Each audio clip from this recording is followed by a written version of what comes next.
Proclamação do Evangelho de Jesus Cristo segundo São Marcos. Glória a vós, Senhor. Naquele tempo, Jesus tomou consigo Pedro, Tiago e João e os levou sozinhos a um lugar à parte sobre uma alta montanha. E transfigurou-se diante deles. Suas roupas ficaram brilhantes e tão brancas como nenhuma lavadeira sobre a terra poderia alvejar. Apareceram-lhe Elias e Moisés e estavam conversando com Jesus. Então Pedro tomou a palavra e disse a Jesus: Mestre, é bom ficarmos aqui.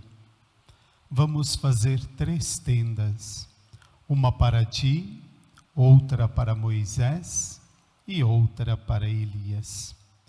Pedro não sabia o que dizer, pois estavam todos com muito medo. Então desceu uma nuvem e os encobriu com sua sombra. E da nuvem saiu uma voz: Este é o meu filho amado, escutai o que ele diz. E de repente, olhando em volta, não viram mais ninguém, a não ser somente Jesus com eles. Ao descerem da montanha, Jesus ordenou que não contassem a ninguém o que tinham visto, até que o Filho do Homem tivesse ressuscitado dos mortos. Eles observaram esta ordem, mas comentavam entre si o que queria dizer ressuscitar dos mortos. Palavra da salvação. Glória a vós, Senhor.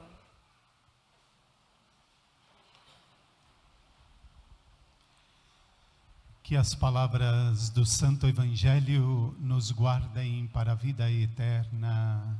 Amém.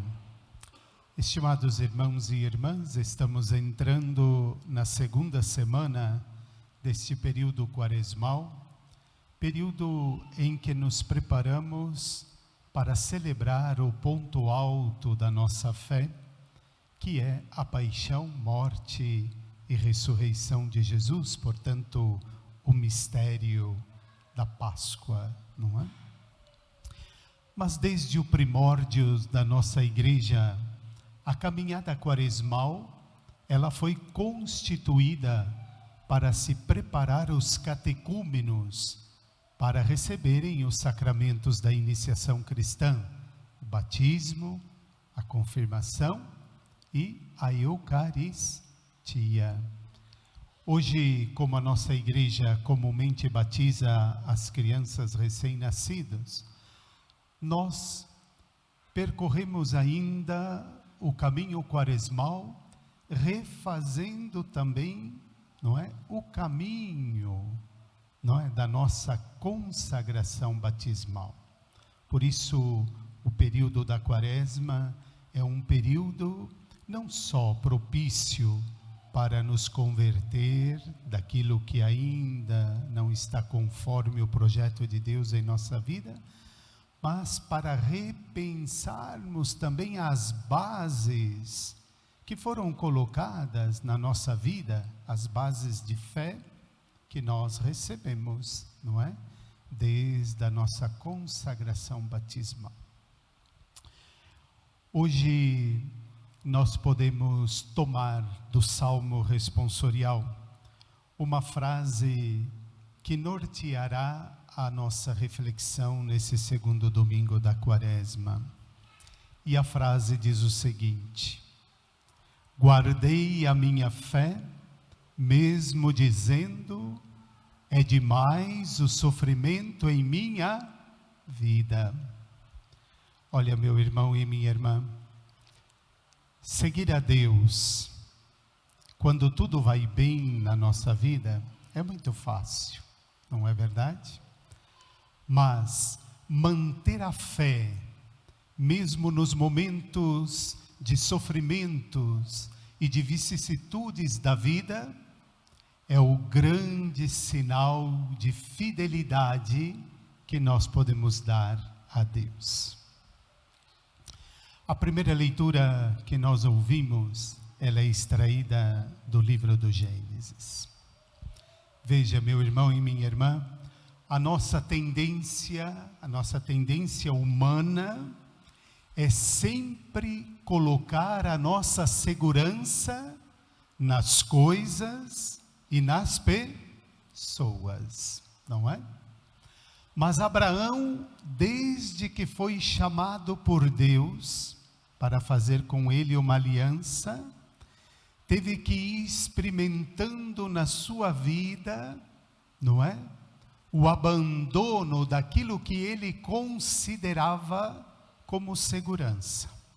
Veja, quando Deus chama Abraão da Mesopotâmia, diz para ele assim: deixa a tua terra, deixa a tua parentela e vai para onde eu indicar. Veja, quando a gente está no lugar que nós nascemos, no meio dos nossos familiares, amigos, a gente tem uma segurança, não é verdade? Mas quando a gente sai desse porto seguro e vai para um lugar desconhecido, não é? A gente fica inseguro. E aí então Abraão começa a trabalhar com Deus. É preciso deixar de lado as nossas seguranças. E esse caminho de aprendizado vai crescendo até o ponto em que, quando Abraão está com o seu filho Isaque, já grande, e coloca em Isaque toda a sua segurança de uma prosperidade, de uma descendência, não é? De uma grande descendência. O que faz Deus? Lhe pede o filho em sacrifício, não é?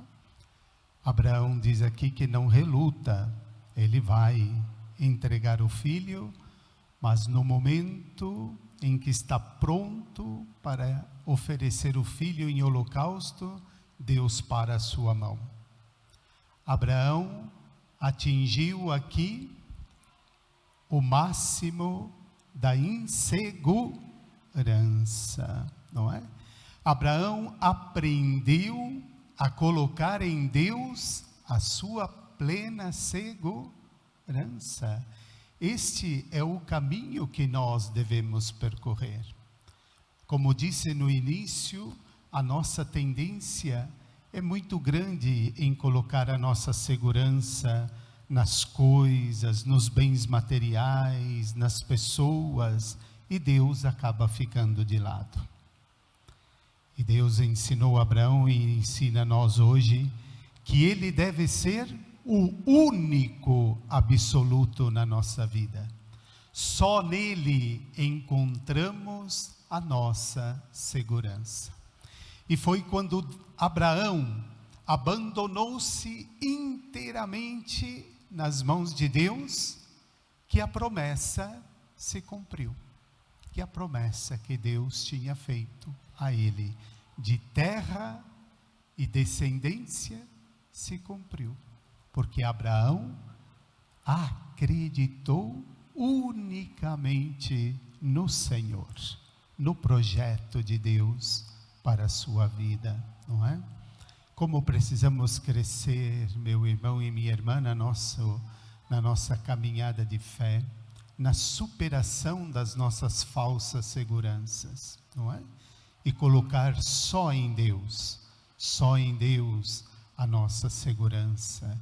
Como diz o Salmo, só em Deus a minha alma tem repouso, só nele, não é? O evangelho que nós ouvimos todo segundo domingo da Quaresma nos é proposto como meditação a transfiguração de Jesus. Mas para compreender esse texto de hoje, nós precisamos voltar alguns versículos atrás para compreender o porquê Jesus se transfigurou, não é? O texto do lecionário não começa assim, mas se nós formos lá na Bíblia, está assim: 6 dias depois, Jesus levou Pedro, Tiago e João para uma alta montanha. 6 dias depois. Não dá curiosidade em vocês de saber o que é que aconteceu? 6 dias antes? Então, 6 dias antes, Jesus faz uma pergunta, primeiramente para o povo. Quem diz o povo que eu sou? E o que é que o povo responde? Que Jesus é um grande profeta. Mas Jesus depois faz essa pergunta à comunidade dos seus apóstolos e pergunta para eles assim: e para vocês, quem eu sou? Pedro, tomando a palavra, diz assim: tu és o Messias, o Filho de Deus. Veja, Jesus conhecia, Pedro acertou em cheio a identidade de Jesus, mas Jesus conhecia a expectativa do povo de Israel e também dos seus apóstolos. O que é que eles esperavam? Um Messias glorioso, um Messias que venceria por meio das armas, que tomaria o poder temporal, que se tornaria um rei potente. E Jesus trata logo de dizer: olha, o caminho que eu vou percorrer como Messias é o caminho do servo sofredor. Por isso ele anuncia a sua paixão.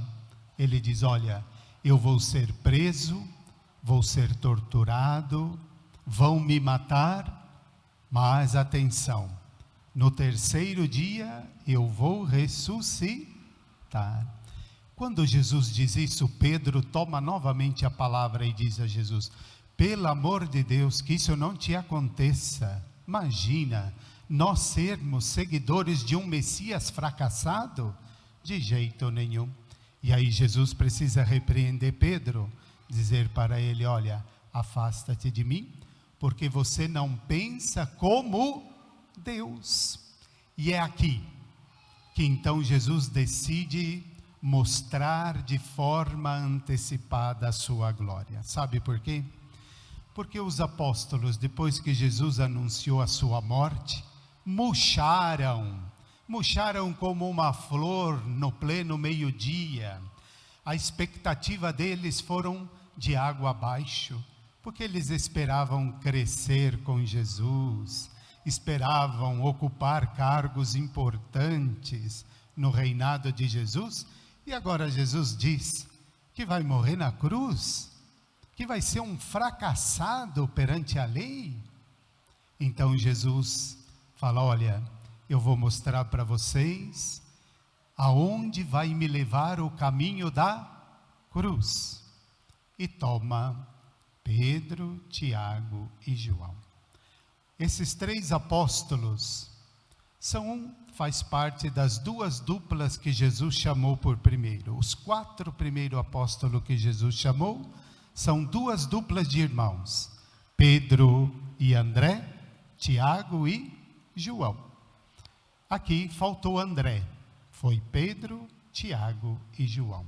Esses 3 apóstolos vão ser testemunhas da agonia de Jesus lá no Horto das Oliveiras, quando Jesus sua sangue, não é? Pois bem, diz o texto que Jesus levou para uma alta montanha. Não sei se vocês sabem, mas a montanha nas Sagradas Escrituras é sempre o lugar do encontro com Deus. Quando a gente sobe uma montanha, não parece que estamos mais perto do céu, né? Então, a montanha é o lugar do encontro com Deus. Jesus quer levar os seus discípulos para deixar de pensar de forma humana. Na planície se pensa com um coração humano. Jesus quer levar os seus discípulos a pensar com o coração de Deus. Por isso o leva para um alto monte. E lá, diante dele, se transfigura. O que acontece na transfiguração, meu irmão e minha irmã? É como se a carne de Jesus desaparecesse e eles ficassem tão somente com a dimensão divina de Jesus. A transfiguração é isso. A carne de Jesus desaparece, não é? E eles se deparam com a divindade de Jesus. Por isso, São Marcos diz assim, que a roupa de Jesus ficou tão branca que nenhuma lavadeira podia deixar igual. Por quê? Porque o branco na Bíblia é indicativo da vida de Deus, da vida de Deus. Portanto, estamos aqui numa outra esfera, numa dimensão divina, não é? E nesse momento em que Jesus revela a sua glória, não é? A sua vida divina, a dimensão da vida eterna, aparecem duas personagens. Vocês se lembram quem foram? Vamos lá, ajuda o padre. Moisés e Elias. Veja bem, esses duas personagens do Antigo Testamento desejaram ver o rosto de Deus. Os dois, no Monte Horebe, ou no Monte Sinai, que é o mesmo monte, desejaram ver o rosto de Deus. E Deus disse para Moisés, primeiramente, olha, você não pode ver o meu rosto, porque se você ver meu rosto, você morre, não é? Então, Moisés só viu Deus pelas costas. Pois bem, Elias também, no Monte Sinai, pediu para ver o rosto de Deus. Deus apareceu para ele como? Numa brisa suave. E nesse momento Elias cobriu o seu rosto, porque percebeu que estava diante da presença de Deus. Agora, diante de Jesus, eles veem o rosto de Deus desveladamente, porque Jesus veio até nós, meu irmão e minha irmã, para nos revelar o rosto de Deus. É por isso que Moisés e Elias agora podem contemplar o rosto de Deus, porque Jesus é, de fato, o rosto de Deus para nós. Não é? Jesus diz no Evangelho de São João, eu e o Pai somos um. Quem me vê, vê o Pai. Mas aqui, Moisés e Elias também são indicativos para nós de que o projeto de Jesus está intimamente ligado com o Antigo Testamento, não é? Jesus não veio para romper o plano de salvação de Deus iniciado no Antigo Testamento. Não, ele veio para dar continuidade. Por isso aqui a presença também de Moisés e de Elias. Nesse momento, Pedro está tão extasiado com a dimensão divina, com a vida divina, que ele quer fazer o quê? Quer permanecer lá. Por isso que ele diz para Jesus, vamos fazer 3 tendas. Quando a gente quer fazer uma tenda é porque a gente quer ficar ali, no lugar. Pedro, não é? Mas por que Pedro quer ficar lá em cima? Porque Pedro não quer deixar Jesus passar pela cruz. Pedro não quer que Jesus desça da montanha e enfrente os desafios da missão. Quer permanecer, ou seja, Pedro quer entrar na glória sem passar pela cruz, não é? E é nesse momento que o Pai se manifesta. A nuvem, nas Sagradas Escrituras, é sempre manifestação de Deus, né? Quando Deus falava com Moisés, era a nuvem que pairava sobre a tenda da reunião. Então a nuvem é indicativo da presença do Pai. E o Pai diz assim: este é meu Filho amado, no qual eu coloquei o meu agrado, escutai-o todos vós. Olha, o que aconteceu 6 dias antes? O povo disse que Jesus era um profeta, Pedro disse que Jesus era o Messias, e agora o Pai, o que está dizendo? Que Ele é o Filho amado.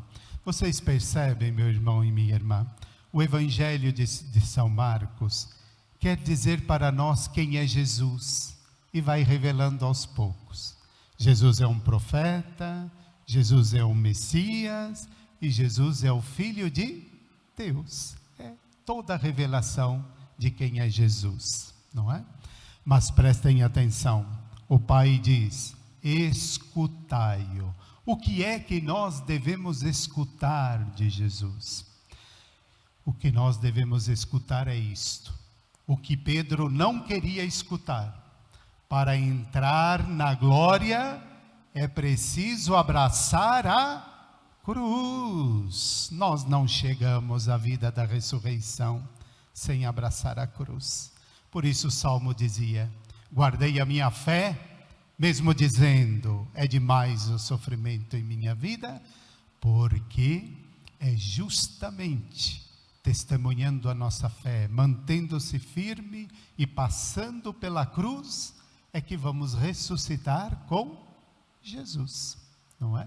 Por isso Jesus fez os apóstolos descerem com Ele, para junto com Ele, no tempo certo, enfrentarem também a cruz. Cada um deles, como Jesus, enfrentou a cruz, não é? E nós também devemos enfrentar a nossa cruz do dia a dia, porque Jesus disse: se você quer vir atrás de mim, tome a sua cruz e me siga. Conclua a nossa meditação olhando para a carta de São Paulo aos Romanos.